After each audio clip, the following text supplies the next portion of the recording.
상쾌한 아침 원주에서 출발합니다.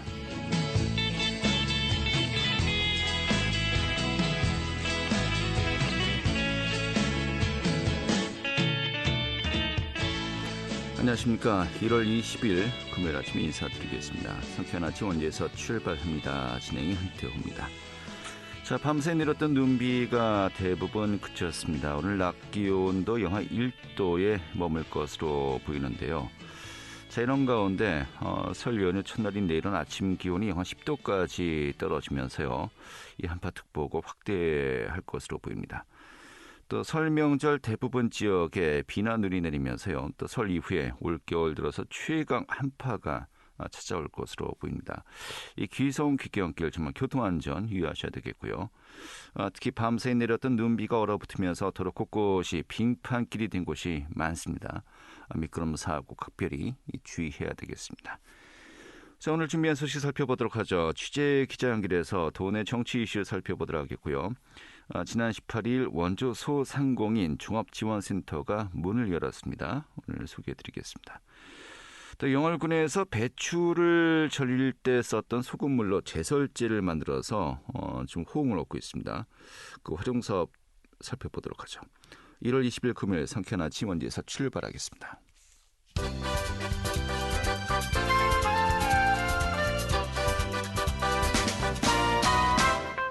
오늘의 뉴스입니다. 국무총리실 산하 강원특별자치도 지원위원회가 관련 법의 발효에 따라서 어제 구성되었습니다. 지원위는 국무총리를 위원장으로 각 부처 장관과 강원도지사 등 29명이 참여해 강원특별자치도의 운영계획 수립과 중앙부처 권한 이양 등의 심의를 맡게 됩니다. 첫 번째 회의는 이르면 다음 달 초에 열릴 것으로 예상되고 있습니다.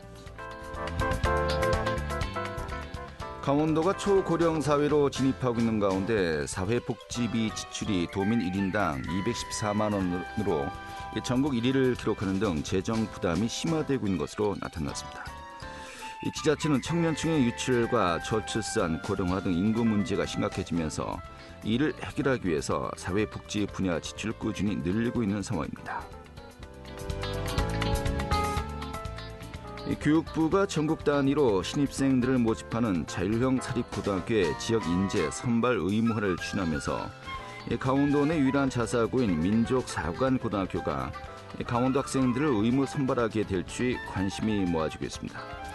최근에 교육부는 전국 자사고의 전국 단위 모집 특례를 유지하면서 지역 인재 선발을 의무화하는 내용을 담은 고교 교육력 재고 추진 방향을 국회에 보고했습니다. 오늘의 뉴스였습니다.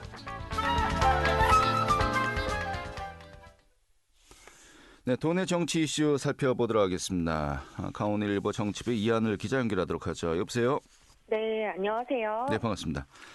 자, 김진태 강원도지사에 대한 긍정평가가 취임한 뒤에 최고치를 기록했다고 해요. 사실 레고랜드발 금융위기 사태로 인해서 좀 여러 가지 많은 타격을 받지 않을까 싶었는데 좀 회복세로 돌아선 것 같군요. 네, 맞습니다. 여론조사 전문기관인 리얼미터가 지난 13일에 발표했었던 2022년 12월 광역자치단체 평가 결과 김진태 강원도지사의 강원도정 운영 긍정평가는 54.9%를 기록했습니다. 반면에 부정평가는 39.7%로 전달 대비 6.9%포인트 하락했는데요. 긍정평가와 부정평가의 격차는 15.2%포인트였습니다. 김 지사의 여론은 지난해 7월 취임 이후 긍정평가가 48.7%, 8월에는 49.3%, 9월에는 49.8%로 상승세를 보였으나 레고랜드발 금융위기 사태가 불거지면서 10월에는 49.1%, 11월에는 47.8%로 하락했었습니다. 그리고 그 이후 한 달여 만에 54.9%로 껑충 뛰면서 취임 이후 처음으로 과반 이상의 지지율을 나타낸 것입니다. 이 같은 반전 분위기는 지난해 말 중도개발공사 채무를 약속대로 다 갚은 데다가 또 다른 논란이 예상이 됐었던 강원도청사 이전 문제도 큰 잡음 없이 해결한 것이 지지율 상승에 영향을 미친 것으로 분석이 되고 있고요. 또 여기에 올해 사상 최초로 국비 9조 원을 확보를 했고 6월 11일 출범하게 되는 강원특별자치도 출범에 맞춰서 특례 개발 등 도민들로부터 지역개발에 기대감을 갖게 했다는 평가를 받고 있습니다. 이번 조사는 2022년 11월 24일부터 12월 1일, 그리고 12월 26일부터 2023년 1월 1일까지 강원도민 500명을 대상으로 유무선 임의걸기 자동응답 전화 방식으로 실시를 했고요. 표본 오차는 95% 신뢰 수준에 플러스 마이너스 3.1%포인트, 응답률은 4.9%입니다. 더 자세한 사항은 중앙여론조사심의위원회 홈페이지에서 확인할 수 있습니다. 네, 알겠습니다. 자, 이런 그 도지사의 지지율 또 뭐 정부 지지율도 마찬가지입니다만은 내년 4월에 이제 총선이 있지 않습니까? 이제 1년 3개월 앞으로 다가왔는데 이런 흐름이 또 총선 결과도 맞물릴 수밖에 없는 것이겠고요. 그런데 강원도 내 상황이 좀 민주당에게 녹록치 않은 것 같습니다. 좀 고민이 커지는 것 같기도 하고요. 현재도 국회의원 8명 중에 2명만 민주당 소속인데 좀 고민들이 깊어지고 있다고요. 네, 내년 총선을 앞두고 민주당의 고민은 커질 수밖에 없습니다. 국민의힘의 대선과 지선을 패한 입장에서 총선에서만큼은 승리를 거둬야 하는데 지역 분위기가 녹록지 않기 때문인데요.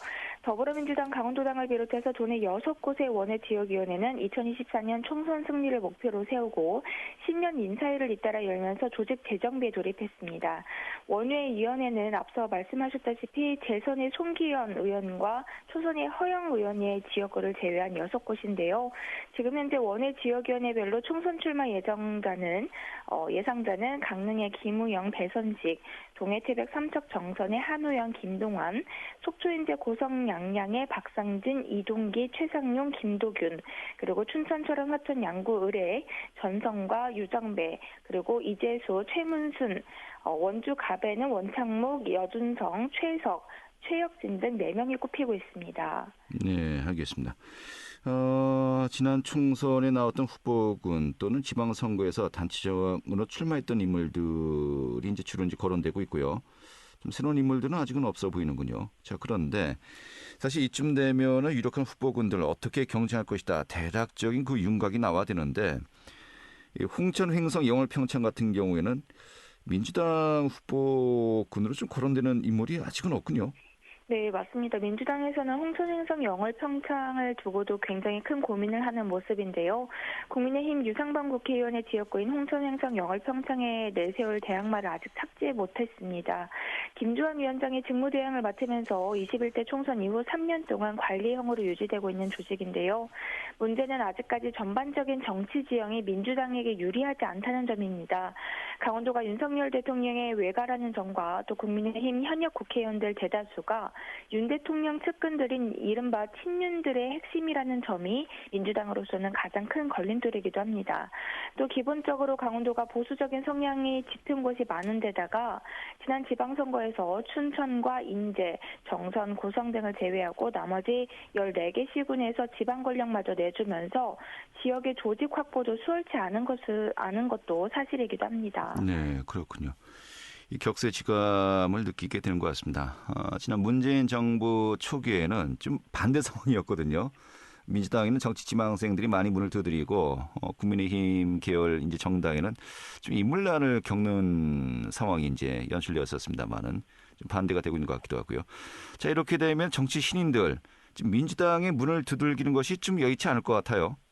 네, 민주당 소속으로 내년 총선을 출마 준비를 하고 있는 한 입지자는 다른 지역보다 강원도 내 권력 구도가 야당이 매우 불리하게 돼 있다 보니 오랫동안 선거 준비를 해왔었던 사람들도 걱정스러운 부분이 있다면서 정치는 결국 선거 승리인데 이런 분위기에서 신인들이 민주당을 선택하기에는 좀 쉽지 않을 것이다 이렇게 얘기하고 있고요.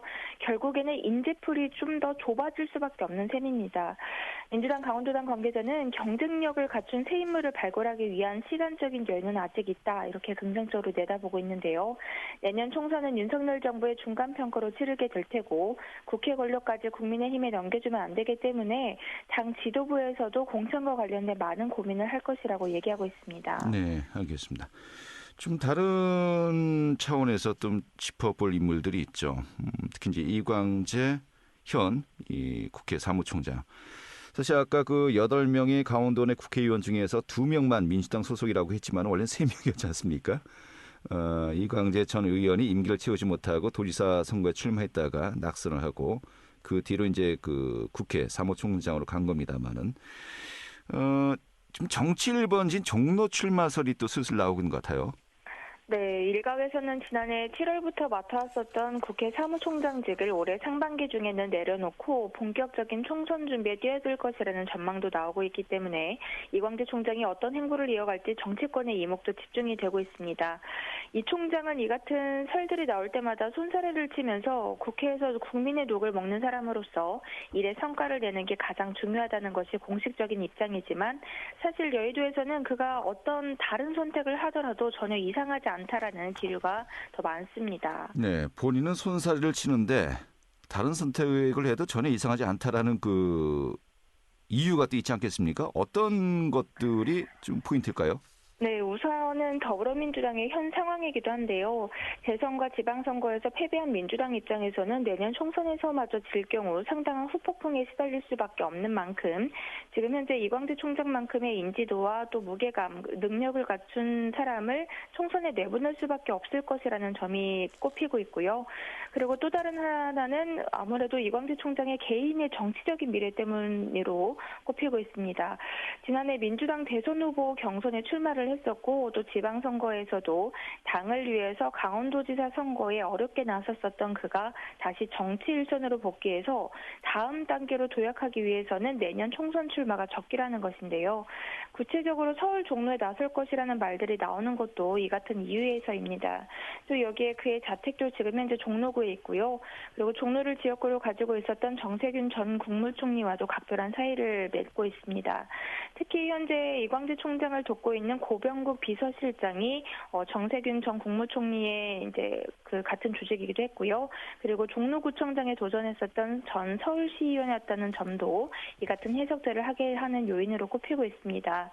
민주당의 한 재선 의원은 이 총장처럼 역량 있는 인사를 정치 1번지인 종로에 출발시켜서 내부 분위기를 쇄신시키고 또 전체적인 선거의 주목도를 높이는 것도 당 입장에서 충분히 고려해 볼 만한 카드라고 얘기하고 있습니다. 네, 알겠습니다. 하지만은 원주 지역구 국회의원이었다가 또 이제 종로 출마설이 나오고 있는 것이 이 지역민들로서는 좀 복잡한 또 심정을 가지게 한 것 같습니다.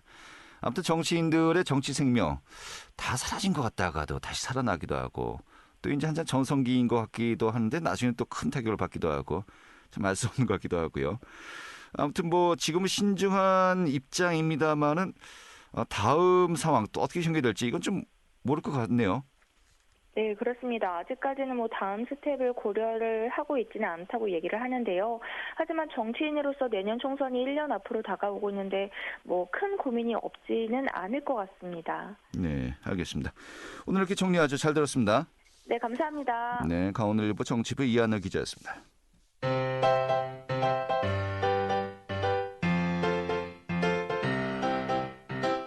KBS 원주방송국이 유튜브 다시 듣기 서비스를 실시합니다. 매일 아침 강원 영서남부권의 뉴스와 정보를 전해드리는 상쾌한 아침 원주에서 출발합니다는 KBS 원주라디오 유튜브 채널을 통해 다시 들을 수 있습니다.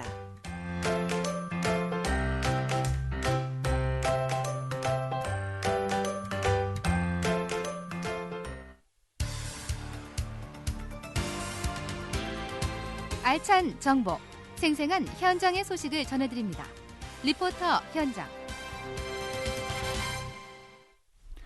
네, 지난 18일이죠. 원주 소상공인 종합지원센터가 문을 열었습니다. 이 민선 8기 핵심 시책이기도 한 이 소상공인 활성화를 위한 또 기반이 되지 않을까 기대를 하고 있는데요. 오늘 소개해드리겠습니다. 추인혜 리포터 어서 오시죠. 네, 안녕하세요. 네. 자, 원주 소상공인 종합지원센터 지난 18일 이틀 전에 문을 열었는데 좀 어떤 시설인지 먼저 설명부터 해주시죠. 네, 원주 소상공인 지원센터는 소상공인에게 체계적인 지원을 하기 위해 만들어진 시설인데요. 기존의 기관별로 분산돼 운영되던 소상공인 지원 사업을 보다 전문적으로 할 수 있을 것 같습니다. 사회적 경제기업 지원센터 등이 위치한 구 지하상가 건물 지하 1층에 위치했는데요. 지난 18일 임시 개소해 업무를 시작했고요. 정식 개소는 2월 말입니다. 중앙시장과 자유시장, 도레미 시장, 문화의 거리와 같이 전통시장과 골목 상점이 집중돼 있는 곳에 위치했는데요. 상인들의 상황을 깊이 이해하고 또 가까이서 소통하기 좋은 장소가 될 것 같습니다. 이 센터에는 공무원과 전문 컨설턴트가 상주해 있는데요. 소상공인을 대상으로 다양한 교육 프로그램과 컨설팅 사업을 진행할 예정입니다. 또 예비 창업자들을 위한 다양한 창업 상담과 컨설팅도 진행하고요. 카페 공간이 마련돼 있어서 편하게 방문해서 상담이 가능한데요. 세무나 노무, 마케팅, 경영 개선과 관련해 전문가와 논의하고 싶은 내용이 있다면 전화나 방문, 출장을 통해서 상담이 가능합니다. 원주시 신일곤 소상공인 지원팀장에게 이야기 들어보겠습니다. 저희 주요 업무가 소상공인 관련 국도비 공모사업 등 신규 시책을 발굴하는 한편 지역화폐 활성화, 민관 협력 배달앱 활성화 등의 업무를 추진할 계획입니다. 또한 소상공인 대상 교육 프로그램 운영, 경영 안전자금 등의 지원 사업을 통해 원주시 소상공인의 경영 안정성과 경쟁력을 확보하는 데 기여하고자 합니다. 향후 원주시 소상공인 종합정보센터가 추진하게 될 소상공인 지원 사업에 많은 관심 가져주시기 바라며 이를 통해 현재 경영상 어려움을 겪고 있는 원주시 소상공인들의 무거운 부담을 조금이나마 덜어드릴 수 있기를 기대합니다. 네, 이 센터 차원에서 앞으로 어떤 사업들을 진행한다는 건가요? 네, 우선 소상공인이 겪을 경제적인 어려움을 덜기 위해서 이자 보전 지원 사업을 진행하는데요. 원주시 관내 소상공인의 은행 대출이자 3%를 3년간 지원하는 사업입니다. 2월 중 공고를 내고 3월부터 신청을 받는다고 하니까요. 필요하신 분들은 신청하시면 도움 받으실 수 있을 것 같습니다. 또 높은 금리로 심해지는 소상공인의 부담을 줄이기 위해서 이자 보전 사업에서 지원하는 이자율을 늘리는 방안도 적극적으로 검토하고 있다고 합니다. 네, 전통시장의 상인들과 소통을 위해서 지하상가 자리 이제 센터가 자리 잡았다고 합니다만 아직 좀 모르시는 분들이 더 많은 것 같기도 해요. 좀 시너지 효과를 내기 위해서는 좀 많이 또 홍보도 하고 상인들에게 많이 알려줘야 될 것 같네요. 네, 우선 자유시장과 남부시장, 문화의 거리, 상지대길을 대상으로 전통시장 및 상점가 육성 지원 사업을 시행하는데요. 자유시장과 남부시장 시설 교체 보수 공사를 진행하고요. 문화의 거리에는 주차 쿠폰 지원과 상지대길 골목형 상점가 컨설팅을 추진할 예정입니다. 그런데 아직 센터 시설에 대해서 잘 모르는 상인분들이 더 많은데요. 상인들은 각자의 가게 운영 문제나 주차 시설 문제, 또 시장 마케팅에 대한 고민이 많다고 합니다. 이 센터 프로그램을 적극적으로 이용한다면 실질적인 문제 해결에 도움이 될 것 같은데요. 도레미 시장 상인회 이동기 부회장 통해서 상인 이야기 들어보겠습니다. 시장 상인들이 제일 못하는 부분이 소비자들이 뭘 원하는지에 대한 고민을 하시긴 하는데 전문적인 부분에서의 지식이 없다 보니까 진열이라든가 상품 개발에 있어서 정보력의 부재 때문에 어떻게 보면 판매할 수 있는 판로라든가 이런 부분들이 다 막혀 있다는 거. 이 시대가 어떤 유행을 타고 어떤 트렌드로 움직이고 있다는 거 마트나 대기업들은 다 알고 있을 거란 말이에요. 근데 시장 상인들은 개개별로다가 각자 정보가 막혀 있는 상태라 전혀 모르고 있거든. 트렌드의 부분에 대한 공유를 해준다거나 교육을 해주는 부분이 있으면 또 도움이 또 될 거예요 아마. 네, 원주시 소상공인 종합정보센터 홈페이지도 개설할 예정인데요. 여기서 소상공인들을 위한 다양한 유익한 정보도 전할 예정입니다. 또 상인들뿐만 아니라 예비 창업자와 창업 초기 소상공인을 위한 여러 지원과 교육도 진행하고요. 사업자 경영에 어려움을 겪는 소상공인을 대상으로 맞춤형 컨설팅 사업과 신규 사업을 추진할 예정이니까요. 부담 갖지 마시고 적극적으로 센터 문 두드리시며 소통하시면서 실질적인 도움을 얻으시면 좋겠습니다. 네, 일부러 시장 상인들과 가까운 곳에 센터가 위치한 거 아니겠습니까? 좀 상인들이 겪는 실질적인 문제 해결에 실질적인 도움이 많이 되길 또 기대하겠습니다. 오늘 이렇게 정리하죠. 잘 들었습니다. 네, 감사합니다. 네, 추인의 리포터였습니다.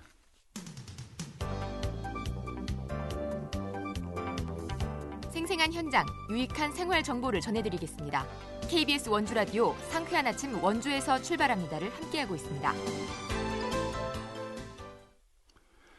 네, 지금 시각이 8시 50분이고요. KBS 원주 방송국의 상쾌한 아침 원주에서 출발합니다. 함께하고 계십니다. 자, 영월군에서 배추를 절일 때 나오는 소금물, 이게 양이 상당하다고 하는데요. 이것을 활용해서 소금을 다시 만들고 또 겨울철 제설제로 활용하고 있다고 합니다. 좀 화제가 되고 있는데요. 오늘 이 내용 살펴보도록 하겠습니다. 영월군 농업기술센터의 식품가공팀 강수진 농촌지도사 연결하겠습니다. 여보세요? 네, 안녕하세요. 네, 반갑습니다. 한마디로 육지염전이 만들어진 거네요. 네, 맞습니다. 육지염전. 좀 어떻게 조성하게 된 건지 먼저 소개부터 해주시죠. 네. 영월에서 생산되는 많은 농산물 중에서는 절임 배추가 유명한데요. 저희 절임 배추를 생산하는 과정에서 폐소금물이 발생하게 됩니다. 네. 이러한 폐소금물을 효과적으로 좀 처리하고 환경 오염을 방지하고자 저희 군 자체적으로 남면 북상리에 간이 육지 염전 시설을 설치하여서 재생소금을 생산하게 되었습니다. 네, 그래요. 이게 사실 꽤 시간이 지난 것 같아요. 몇 년 전부터죠? 네, 저희가 2015년 12월에 이제 설치하였고요. 네. 2016년부터 본격적으로 생산하게 되었습니다. 네, 6, 7년이 되어 가는군요. 네네. 그러면은 보통 이 소금물이죠? 네네. 몇 톤 정도가 보통 이제 배출이 되는 거였습니까? 연간 폐염수 발생량은 이제 절임 배추 농가 기준으로 한 600톤 정도라고 보시면 되겠습니다. 600톤이요. 네. 굉장히 많군요. 네. 이게 그 바닷물과 비교하면은 그 농도가 네. 뭐 굉장히 뭐 더 진하다고 하는데 어느 정도입니까? 저희 절임 배추 생산할 때는 보통 14% 정도로 절임 이제 그 염수를 농도를 맞추고요. 네. 이제 바닷물하고 생산하는 것과 같이 저희 염전에서도 재생소금을 생산하고 있습니다. 네. 이게 뭐 바닷물보다 한 14배 정도가 더 높다라고 이제 들었는데 네네. 굉장히 아무튼 그 밀도 네. 농도가 이제 진한 것 같습니다.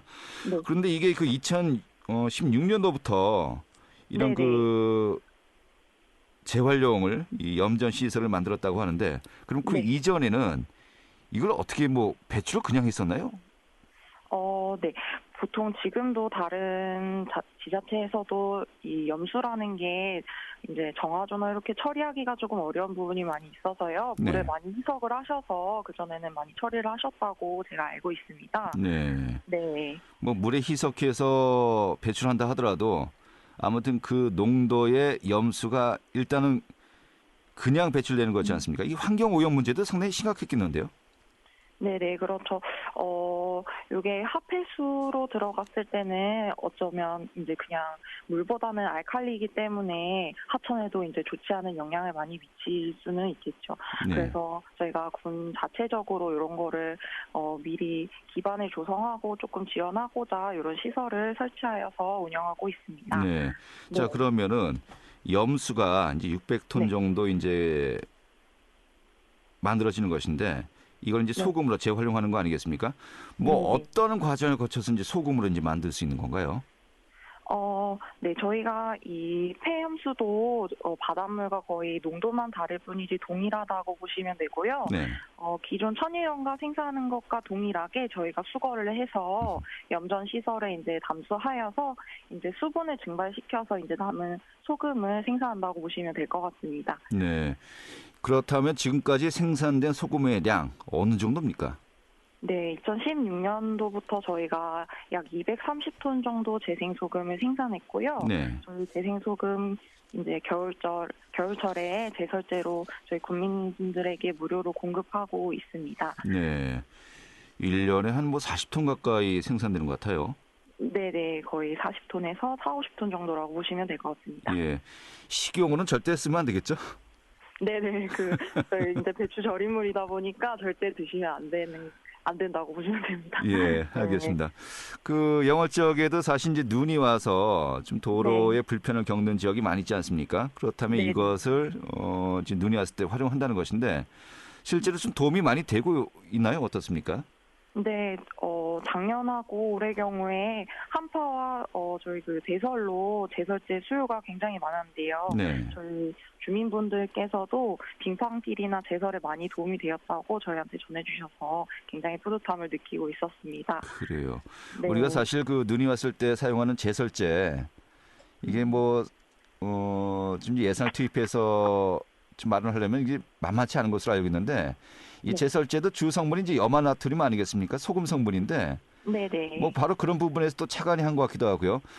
기본적인 제설제에 비해서 효과는 뭐 큰 차이가 없다고 하던가요? 네네, 염화칼슘하고 거의 동일하다고 보시면 되시고요. 근데 요 소금이다 보니까 염화칼슘보다는 이제 주로 조금 순하게 조금 이제 농작물에 피해가 덜하게끔 그렇게 사용하신다고 말씀하세요. 소금이 이제 어쩌면 농작물에 들어갔을 때도 어느 부분 일정 미량 원소로 사용하는 부분이 있어서요. 네. 네, 그거는 피해가 조금 덜하다고 보시면 될 것 같습니다. 알겠습니다. 네. 또 이제 결국 이제 그 절임 배추, 그냥 일반 배추로 출하하는 것보다도 절임 배추를 만들어서 이렇게 네. 또 판매하는 것이 훨씬 더 이 부가가치가 창출되는 거 아니겠습니까? 네. 이와 더불어서 또 소금을 재활용 사업을 확대할 계획이라고 들었습니다만 어떤 계획들이 또 있는지요? 네, 저희 시설이 현재 소금물을 보관하다 보니까 조금 부식되고 노후된 부분이 있어서 올해는 시설 개선을 통해서 보수 공사를 추진할 예정이고요.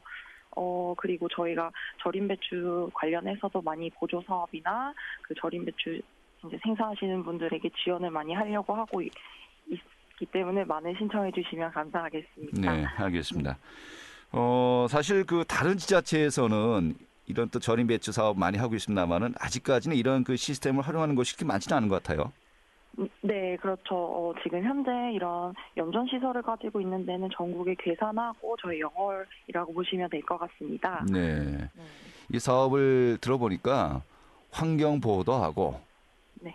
소득도 창출하고 또 여러 가지 그 다른 그 부가가치 또 사업도 어떤 것들이 있는지 좀 더 고민하시는 거 아니겠습니까? 좀 많은 것들이 이제 함께 할 수 있도록 좀 노하우를 또 많이 전수했으면 좋겠네요. 네, 전화 해드리고 싶습니다. 알겠습니다. 아무튼 뭐 오늘 반가운 소식, 좋은 소식 잘 들었고요. 오늘 말씀 고맙습니다. 네, 감사합니다. 네, 영월군 농업기술센터의 식품가공팀 강수진 농촌지도사였고요. 자, 설 명절을 앞두고 인사드렸던 상쾌한 아침 원주에서 출발합니다. 오늘 소식은 여기까지입니다.